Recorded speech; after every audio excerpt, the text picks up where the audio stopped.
Bismillahirrahmanirrahim. Assalamualaikum warahmatullahi wabarakatuh. Perkenalkan, saya Priska Fajra SRK PMK, merupakan dosen tetap pada program studi Sarjana Kebidanan Universitas Bina Bangsa Sempurna. Pada kesempatan kali ini, saya akan mendemonstrasikan proses pembelajaran pada mata kuliah Asuhan Kebidanan Masa Nifas dan Menyusui dengan kode mata kuliah NKKD 1579 berbobot 3 SKS yang merupakan mata kuliah wajib pada semester 4. Nah, di sini saya berperan sebagai koordinator mata kuliah sekaligus pengembang RPS yang disusun bersama dengan tim dosen pengampu. Nah, RPS ini disusun berdasarkan pendekatan Outcome Based Education atau OB dengan menerapkan prinsip Student Centered Learning, sehingga pembelajaran berfokus pada pencapaian kompetensi mahasiswa melalui pembelajaran yang aktif, kolaboratif, serta berbasis dengan evidence. Nah, bidang kepakaran saya adalah Asuhan Kebidanan Masa Nifas dan Menyusui yang juga menjadi fokus pada penelitian dan pengabdian kepada masyarakat.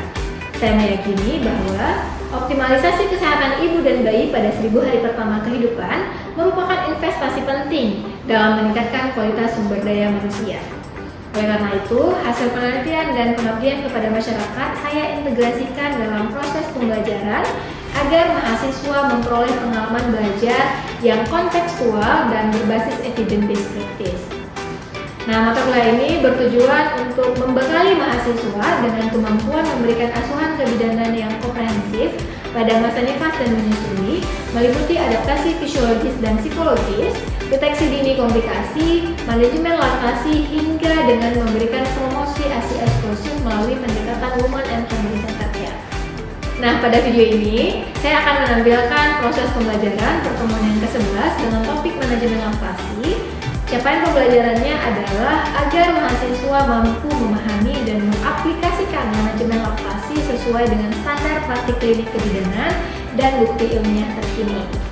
Metode pembelajaran yang saya gunakan adalah diskusi kelompok, kemudian case method, dan juga presentasi, sehingga mahasiswa didorong untuk mampu berpikir kritis, menganalisis kasus, berkolaborasi, serta mengambil keputusan klinis berdasarkan evidence. Nah, baik, melalui pembelajaran ini saya berharap mahasiswa tidak hanya mampu menguasai kompetensi akademik saja, tetapi juga mampu memberikan asuhan kebidanan yang profesional, humanis, serta berorientasi pada keselamatan ibu dan bayi. Nah, mari kita simak bersama. Berikut merupakan cuplikan dari video proses pembelajaran saya pada mata kuliah Asuhan Kebidanan Masa Nifas dan Menyusui pertemuan yang ke-11 dengan topik manajemen laktasi. Berikut cuplikannya. Baik, bismillahirrahmanirrahim. Assalamualaikum warahmatullahi wabarakatuh. Waalaikumsalam warahmatullahi wabarakatuh. Apa kabar semuanya? Baik, Bu. Alhamdulillah, senang sekali hari ini berkesempatan untuk bertemu lagi dengan teman-teman semuanya di mata kuliah Asuhan Kebidanan pada masa nifas dan menyusui di pertemuan yang ke-11. Nah, minggu lalu kita sudah belajar ya tentang komplikasi masa nifas. Nanti mungkin akan ada review sedikit, kita main games setelah kita absen dulu. Hari ini hadir semuanya? Hadir, Bu. Oke, baik, Ibu absen dulu ya. Baik, Ibu. Oke. Safitriani hadir? Hadir, Bu. Oke, Yanti? Hadir, Bu. Oke, Atia Adela? Hadir, Bu. Rosya Arham? Hadir, Bu. Viva Aulia? Hadir, Bu. Oke, baik, hadir semua ya. Hadir, Bu. Oke, baik. Nah, sebelum kita lanjut ke materi berikutnya, hari ini materi kita tentang manajemen laktasi. Namun sedikit Ibu ingin kita mereview dulu tentang materi yang sudah kita pelajari di minggu lalu. Nah, nanti Ibu akan kasih soal dalam bentuk jika.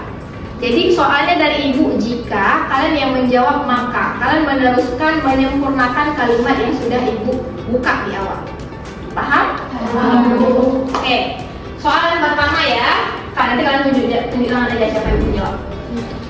Jika uterus tidak mampu berkontraksi setelah 15 detik plasenta lahir, maka diagnosanya adalah, siapa yang menjawab? Oke, silakan Nancy. Maka akan terjadinya atonia uteri. Oke, maka akan terjadi atonia uteri. Apa itu atonia uteri, Yanti? Apa? Indus uteri tidak berkontraksi Setelah plasenta lahir. 15 detik plasenta lahir. Oke, buat tangan dong. Oke, kita lanjut bertanya jika uterus tidak dapat berkontraksi setelah 15 detik lahir, yang artinya tadi akhirnya uteri ya, maka yang harus dilakukan adalah, siapa bisa jawab? Saya Bu. Oke, silakan nih Pak. Masa tulus uteri. Oke, good. Maka harus dilakukan adalah masa fundus uteri. Oke, tepuk tangan dong semuanya. Oke, ini kemudian soal terakhir ya dari Ibu. Nah, jika tinggi fundus uteri Ibu tidak turun sesuai dengan masa nifas, maka kemungkinan yang terjadi pada Ibu adalah Oke, silakan Adel. Silakan Adel. Maka kemungkinan terjadi subinvolus uterus. Involusi uterus. Oke, subinvolusi uterus. Ada yang berbeda jawabannya? Enggak, sama-sama. Oke, silakan. Oke, good. Berarti insya Allah bisa dipastikan mungkin hampir semuanya kalian sudah paham betul mengenai apa saja sih komplikasi dari yang mungkin terjadi pada masa nifas berikut dengan penata-laksanaan yang memang harus dilakukan. Kali ini kita lanjut dengan materi berikutnya, yaitu tentang manajemen laktasi. Sebelumnya sudah pernah dengar apa itu manajemen laktasi? Sudah? Sudah. Ada yang bisa menyampaikan pendapatnya apa kira-kira manajemen laktasi? Atau laktasinya sendiri, atau manajemennya sendiri? Ada yang mau menyampaikan pendapatnya? Silakan. Gak apa-apa, kita ini belajar, tidak ada salah, tidak ada yang benar, semuanya kita sama-sama belajar. Silakan menyampaikan argumennya masing-masing. Ada kira-kira? Mungkin dari Jun? Ya, kira-kira apa itu manajemen laktasi Jun? Adalah upaya di mana kita memanage proses laktasi itu kepada bayi dengan cara pemberian air susu ibu terhadap bayinya dengan cara memperhatikan poin-poin penting yang bertujuan untuk menunjang bagaimana proses laktasi itu berjalan dengan baik dan benar. Oke, good. Tangan dong untuk ini. Ada yang lain mungkin yang ingin menambahkan atau menyempurnakan? Ada kira-kira? Nah, tadi kan Ibu menyampaikan poin-poin penting ya. Tadi ada yang saya highlight sedikit, mungkin ada poin-poin penting yang memang harus diperhatikan pada saat kita menyusui bayinya. Nah, mungkin ada yang tahu nggak poin-poin penting itu seperti apa ya dong? Ada yang tahu? Mungkin dari Natasha? Ada? Durasi pemberian. Oke, good. Durasi pemberian ASI-nya, betul. Durasi seperti apa kira-kira yang kita tahu aja? Pemberian ASI itu minimal tuh 2 jam sekali. Oke, bagus. Minimal pemberian ASI 2 jam sekali. Ada lagi yang lain? Oke, mungkin kalau tidak cukup. Nah, kita lihat sebenarnya apa sih manajemen laktasi ini ya? Oke, teman-teman. Nah, sebelum kita tahu apa sih itu manajemen laktasi secara menyeluruh, terlebih dahulu Ibu ingin menyampaikan bahwa tujuan dari pembelajaran kita pada hari ini itu diharapkan mahasiswa mampu menganalisis kebutuhan dasar pada ibu nifas dan mampu mengaplikasi manajemen laktasi sesuai dengan subjek PMK yang ke-6 untuk mata kuliah asuhan kebidanan pada ibu nifas dan menyusui ini. Nah, kita lanjut. Nah, jadi selanjutnya nih, apa sih manajemen laktasi? Saya setuju nih dengan yang sudah disampaikan oleh teman-teman tadi, oleh Icu, ditambahkan oleh Yanti juga, bahwa manajemen laktasi yang namanya manajemen ya, baik itu manajemen laktasi, manajemen keuangan, mungkin dalam keuangan dan seterusnya, itu merupakan sekelompok atau serangkaian upaya untuk membantu ibu agar dapat menyusui bayinya secara optimal. Betul yang disampaikan oleh teman tadi Icut, bahwasanya dalam melakukan upaya agar bayi mampu menyusui secara optimal itu ada poin-poin penting yang memang harus diperhatikan. Salah satunya mulai dari tekniknya, bagaimana teknik saat menyusui bayinya seperti apa, durasinya bagaimana, perlekatannya seperti apa, dan seterusnya. Itulah yang akan kita pelajari pada hari ini. Oke, selanjutnya kita lanjut dengan apa sih tujuan dari manajemen laktasi. Nah, tujuan kita pelajari manajemen laktasi ini adalah yang pasti, yaitu untuk memastikan produksi ASI ini cukup atau tidak kepada si bayi, memfasilitasi proses menyusui yang nyaman, dan menjaga kesehatan ibu dan bayi. Nah, teman-teman, mungkin kalian sudah pernah praktik ya? Sudah pernah praktik di PMB? Sudah pernah bertemu dengan ibu nifas? Sudah. Kira-kira nih, sejauh kalian ada melakukan kunjungan rumah? Ada ya kemarin ya. Oke, selama kira-kira ada nggak ibu-ibu yang menyusui? Ada nggak keluhan yang mereka sampaikan? Ada. Kira-kira apa di antaranya keluhan yang mereka sampaikan pada saat menyusui nih? Kita bahas tentang menyusui. Kira-kira apa? Ada yang bisa menyampaikan pendapat? Siapa? Oke, silakan Jun. Puting ibunya lecet, Terus bengkak dan asinya merembes. putingnya lecet, itu satu masalah. Ya, karena putingnya lecet, akhirnya bengkak payudaranya. Kenapa? Ya kan pada saat mau disusui sakit ya payudaranya. Karena sakit payudaranya akibat lecet, akhirnya si ibu jadi malas menyusui. Karena malasnya, lama-kelamaan payudaranya membengkak. Kenapa asinya nggak dikeluarkan, nggak disusui? Itu akan terus berlanjut menjadi lingkaran setan. Nah, kira-kira teman-teman tahu nggak kenapa bisa putingnya lecet? Oke, good. Karena teknik menyusui yang kurang tepat. Atau mungkin yang paling sering terjadi itu ketika disusui bayinya, mohon maaf ya, bagian yang menghitam atau bagian areola itu kan harus masuk sepenuhnya ke dalam mulut bayi. Nah, ketika disusui mungkin bayinya sampai tertidur. Nah, pada saat bayi sudah tertidur dengan posisi areolanya masih lengket ke mulut bayi, itu ibu kebiasaan narik aja terus putingnya, narik aja terus payudaranya. Akibatnya itu lecet di sekitaran areola dan puting susu ibu karena tarikan tadi. Padahal seharusnya cara mengeluarkannya tidak seperti itu, tapi menggunakan jari kelingking ibu, masukkan ini, maaf ya, ini anggaplah puting susu ibu. Ini sekitaran ini adalah areolanya. Kita masuk semua nih ke mulut bayi. Kita masukkan jari kelingking kita ke dalam mulut bayi tadi nih, di sekitaran bibir. Kita putar perlahan searah jarum jam untuk mengeluarkan si puting susu ini agar menghindari biar tidak terjadi lecet. Oke, sampai di sini jelas? Jelas. Oke. Nah, itu mungkin salah satu yang sering kali kita jumpai di masyarakat. Ya. Oke. Nah, kemudian kita next. Nah, kira-kira teman-teman, apa saja sih faktor yang mempengaruhi produksi ASI? Silahkan keluarkan HP-nya semuanya masing-masing. Silahkan teman-teman scan barcode ini. Ayo, boleh? Silahkan di-scan sama-sama. Kemudian nanti kalian tuliskan kira-kira faktor yang mempengaruhi produksi ASI ini apa saja sih? Oke, sudah di-scan semuanya bisa? Bisa ya? Oke.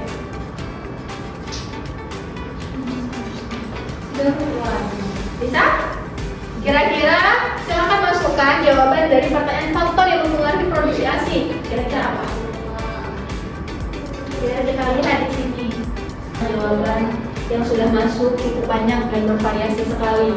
Faktor-faktor yang mempengaruhi ASI diantaranya ada yang menyampaikan nutrisi yang ibu dapat. Kemudian ada yang menyampaikan makanan yang dimakan.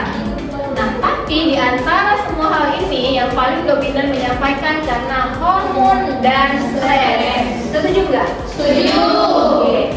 Ternyata teman-teman, memang ini berdasarkan hasil survei yang teman-teman isi, dan saya juga setuju bahwa memang semua yang kalian sampaikan di dalam ini memang punya pengaruh terhadap produksi ASI.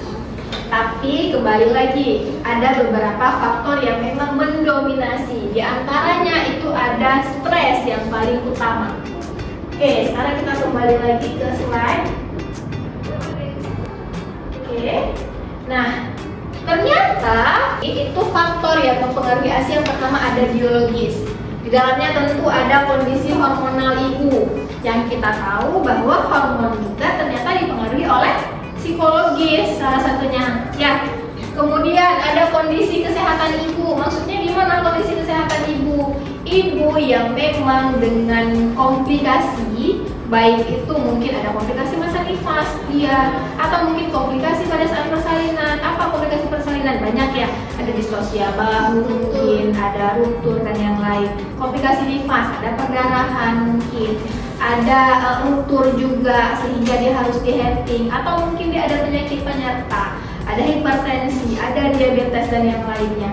Itu tentu akan mempengaruhi kondisi tubuh ibu, akan mempengaruhi si ibunya itu bisa prima atau tidak.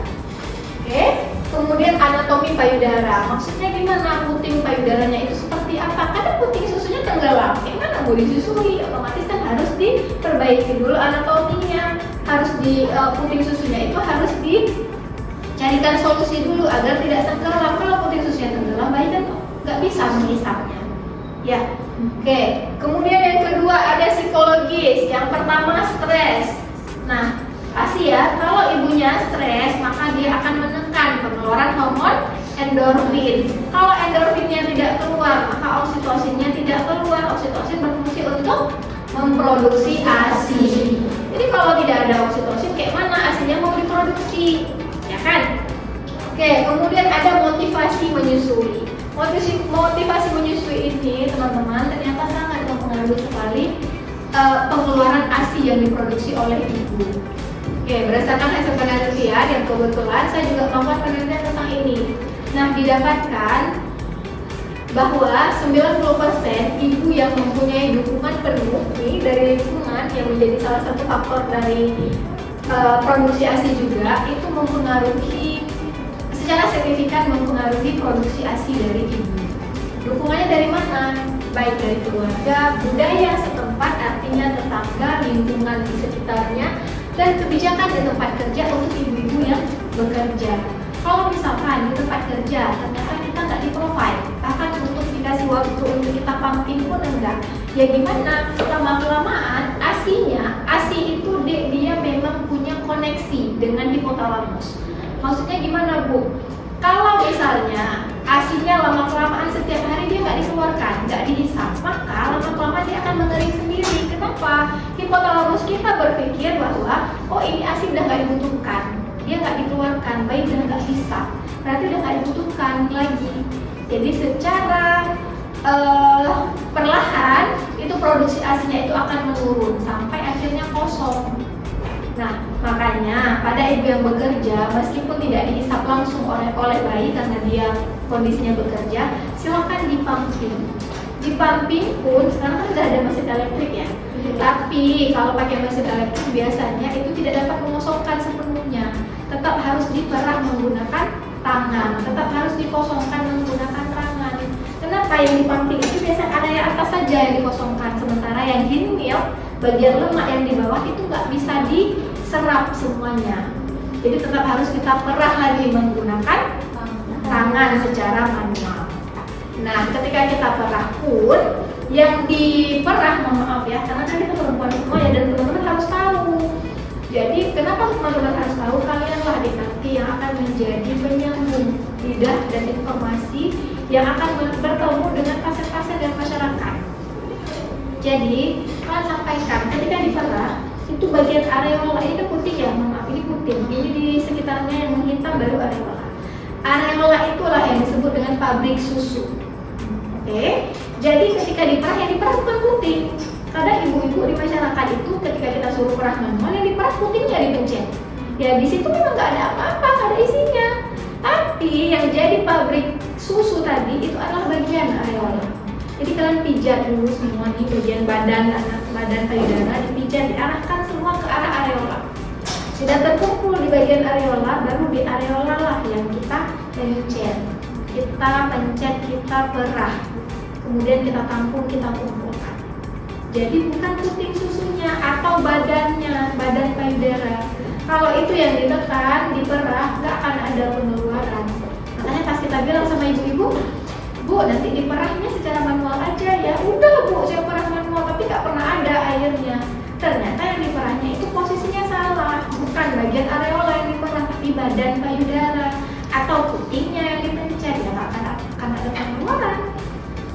Oke, paham ya? Oke, sampai di sini ada yang mau ditanyakan? Jelas semuanya? Jelas. Oke, kita next selanjutnya. Manfaat pemberian ASI bagi ibu. Kalau tadi bagi bayi, sekarang kita bagi ibu. Nah, bagi ibu yang pertama ada sebagai KB alami atau MAL. Pernah dengar MAL? Pernah ya. Oke, atau metode aminorelaksasi. Makanya itu tadi sesuai ya dengan teori ke bayi. Harus diberikan ASI eksklusif selama 6 bulan tanpa pemberian makanan apapun yang lain termasuk air putih. Oke? Kenapa? Kalau bayinya itu full diberikan ASI aja selama 6 bulan tanpa pemberian makanan yang lain, itu secara otomatis ibunya bisa ber-KB alami. Oke? KB alami atau namanya metode amenorrhea laktasi. Jadi ibu tidak perlu memakai KB apapun selama 6 bulan asalkan dia betul menyusui secara eksklusif. Oke, kemudian yang kedua, membantu involusi uterus. Sesuai ya dengan pertanyaan tadi kita di awal pada saat mereview, pada ibu nifas itu bisa kemungkinan terjadinya subinvolusi uterus atau uterus yang lambat kembali ke bentuk semula. Kan kita tahu ya bahwasanya uterus itu normalnya sebesar mana ukurannya? Hanya sebesar buah pil. Tapi pada saat hamil dia kan mampu melebar menyesuaikan dengan ukuran si bayi. Nah, sehingga ketika dia sudah persalinan memasuki masa nifas, pelan-pelan uterus tadi itu akan mencit kembali ke bentuk semula. Tapi karena satu dan lain hal, bisa saja faktor kembalinya uterus ke bentuk semula ini bisa tertahan. Namun dengan kita memberikan ASI secara eksklusif itu dapat membantu involusi uteri. Dari mana membantu involusi uteri?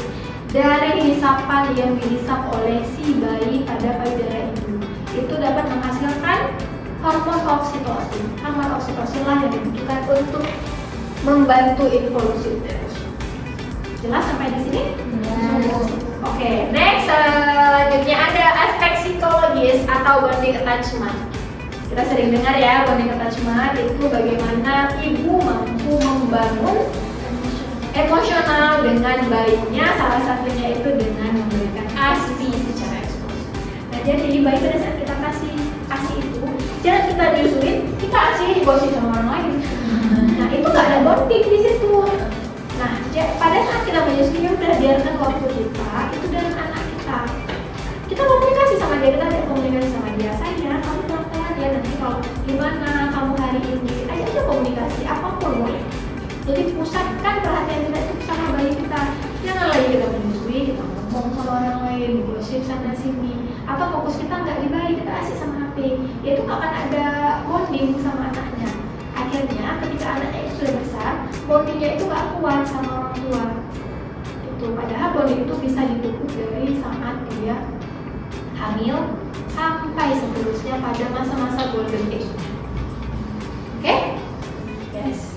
Oke, good. Next, kita lanjut.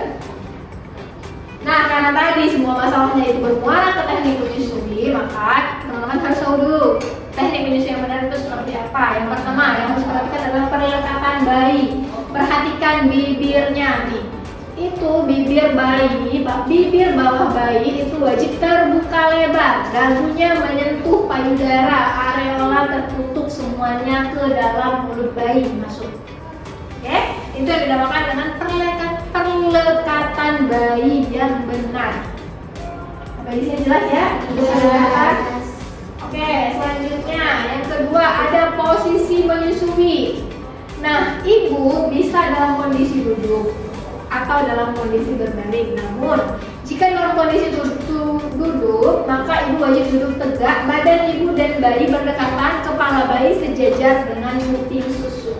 Jadi dia harus dalam satu garis lurus. Nanti akan kita praktikkan lanjutan di laboratorium. Oke? Kemudian selanjutnya ada pola menyusui. Biarkan bayi menyusu sampai kenyang lalu pindah ke payudara yang lain. Jadi, kalau di Aceh kan ada yang metode sebelah kiri air makan, sebelah kanan minum. Jadi habis makan minum, habis makan minum. Padahal yang kiri aja kadang belum kosong. Nah, sebaiknya itu dikosongkan dulu seluruhnya. Oke, kemudian selanjutnya ada pijat laktasi. Ini merupakan salah satu teknik pijat yang dapat membantu ibu menyusui, meningkatkan produksi ASI dan mengatasi berbagai masalah yang timbul selama menyusui. Nah, kapan sebaiknya dilakukan pijat laktasi? Bisa sebelum menyusui untuk merangsang produksi ASI, bisa setelah menyusui untuk mengosongkan payudara. Jadi nanti sekaligus diperah, susunya bisa disimpan. Kemudian pijat laktasi saat payudara terasa penuh dapat memperlancar aliran ASI. Oke, namun ingat teman-teman, kalau payudara dalam kondisi bengkak itu nggak usah langsung kita pijat, pegang aja sakit, apalagi mau dipijat. Jadi kayak mana bu kalau payudaranya bengkak? Kompres dulu. Bisa kompres dingin, hangat, dingin dulu, habis itu hangat dan diam. Kalau misalkan yang dingin itu biasanya kita disarankan pakai kol, tahu kok? Daun kol. Daun kol, dia kan ada helainya kan, helai kan. Kalian kopek dulu 1 per helai, masukkan freezer sampai sudah membeku itu 1 helaian itu. Ambil, bolongin di bagian puting baru diperah. Sampai nanti dia layu. Biasa kalau memang payudara membuka akan dibarengi dengan panas ya kan. Nah itu cepat layunya, kurang dari 5 menit biasa udah layu. Nanti ganti kompres lagi sampai dia lembek, baru bisa dipijat. Nah ada yang mau ditanyakan sampai di sini? Sebelum kita lanjut teman-teman, ini ada kasus ya teman-teman di sini akan diminta untuk mampu menganalisa kasus ini. Oke, setiap kalian masing-masing individu silahkan baca kasusnya. Kemudian di sini ada pertanyaan. Buatlah asuhan kebidanan pada kasus di atas. Saya mau dibuat dalam bentuk SOAP. Kemudian demonstrasikan pijat laktasi nanti di akhir setelah kita melakukan demo pijat laktasi di laboratorium. Jadi sementara ini silahkan teman-teman buatkan SOAP-nya dulu dari kasus ini. Berhubung memang materi hari ini sudah selesai, kita akan mereview sedikit tentang apa yang sudah kita pelajari tadi. Nah, di sini ada beberapa pertanyaan terkait dengan mitos atau fakta dari yang sudah kita pelajari hari ini. Nah, soal pertama itu produksi ASI dipengaruhi oleh permintaan dan pengosongan payudara. Kira-kira mitos atau fakta? Ibu mau nanya, mitos atau fakta? Fakta. Oke. Kenapa fakta? Ibu mau nanya sama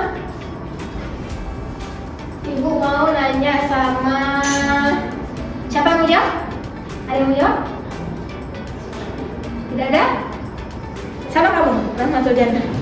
Nah, kenapa dia fakta? Karena Bu, semakin sering bayinya menyusui, maka semakin banyak sinyal yang dikirim ke otak ibu untuk memproduksi ASINya, Bu. Oke, good, bagus sekali. Oke, jelas sekali ya jawaban dari yang diberikan oleh Rahmatul Jannah. Ibu juga setuju, semakin sering bayi menyusu maka akan semakin banyak sinyal yang akan dikirim ke otak, sehingga otak ibu ini, si hipotalamus, akan terus-menerus mengeluarkan hormon oksitosin untuk memperbanyak produksi ASINya. Oke, kita lanjut ya. Nah, selanjutnya, pertanyaan selanjutnya, kira-kira penggunaan DOT pada bayi itu dapat mempengaruhi produksi ASI atau tidak? Mitos atau fakta? Fakta. Oke, kenapa fakta kira-kira? Rosia Arham. Silakan Rosia Arham. Fakta Bu, karena penggunaan DOT itu dapat mengganggu pola menyusui bayi dan mempengaruhi refleks pengeluaran ASI. Oke, good. Tepuk tangan.